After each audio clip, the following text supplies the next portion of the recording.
Lištové centrum predstavuje dizajn, čo všetkých ohromuje. Keď Lištové centrum začínalo, ešte ten problém nevnímalo. Problém sa vynoril nečakane, ľudia reagujú vylakane. Lištové centrum od začiatku malo vždy všetko na poriadku. Rozhodnutie to mali jasné, predávať len veci krásne. Aký problém to teda máme? Lištové centrum predáva len tovar, čo javí sa ako sen. Dizajn a kvalitu spĺňať musí, a to je ten problém, čo všetkých dusí.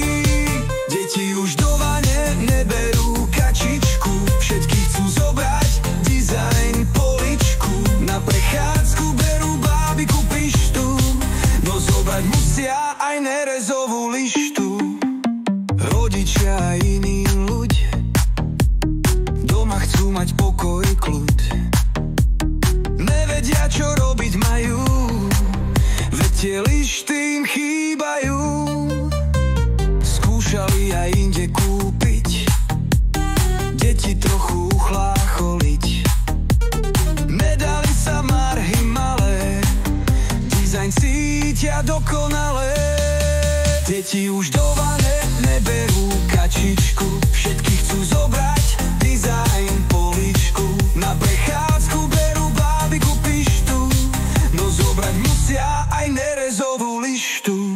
Bol ľud pripravený na toľko kvality a dizajnu. Lištové centrum stále bude centrom kvality, čo ohromuje. Rodičia si zvyknú, čo by kúpiť musia do zásoby.